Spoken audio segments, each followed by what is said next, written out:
My name is Jack MacNeill. I have been in the fire service since I was 16. I'm a lot older than 16 now.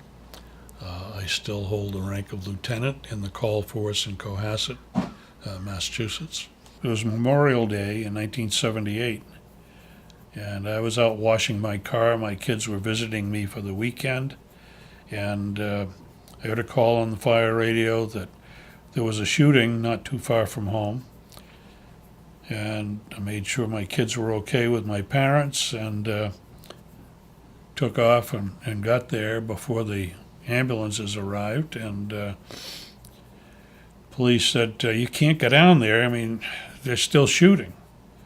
And I took my first aid kit and I went ducking behind the trees and went down there and looked at one of the little boys, and he looked up at me. This is where it gets hard.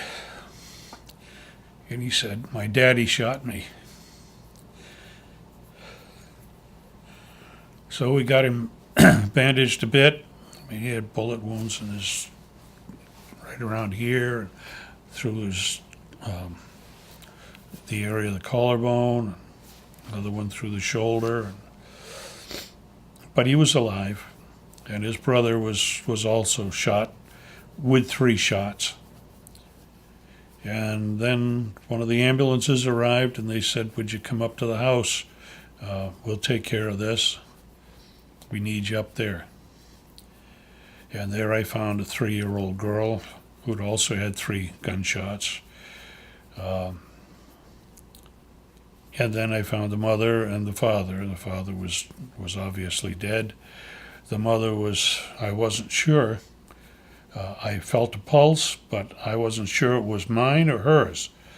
And I got a tap on the shoulder and from the Hingham Fire Department, a captain said, Jack, what do you got? And I said, I don't know whether I'm feeling her pulse or I'm feeling my pulse. And he said, well, let me check. And he said, no, we've got a pulse. Let's go. We kept her alive until we got into the parking lot of South Shore Hospital, and then we continued. We did CPR, and they worked quite a while on her at the hospital, but she did not make it. Hingham Ambulance drove me back to their station, and I believe it was their deputy chief drove me back to the scene in his cruiser. And I was putting my equipment away in my trunk, and a priest came up to me and he asked if this was the such and such home, and I said, yes, it is. And he said,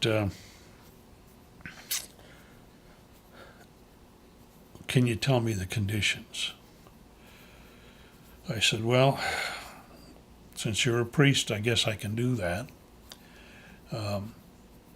The husband passed away at the scene. The 3 children were all shot. But so far as I know, they're still okay. And the wife passed away when we got to the hospital. And he thanked me and he walked towards the home. And as he turned away, I started to cry. I mean, I have never had such uncontrollable grief. I cried for a whole hour.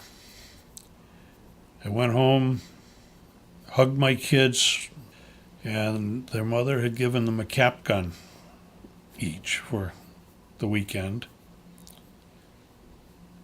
And just the thought of the gun got me so upset. I took them both, and I said, I hope you understand this, guys. And I took each one of them and I broke them. They were metal, and I broke them in my bare hands. And neither they nor I have had a gun in the house since. And I have a lot of respect for guns. I have an expert rifleman's badge from the Air Force, so I'm pretty good at weapons, but I can't stand to be around that anymore.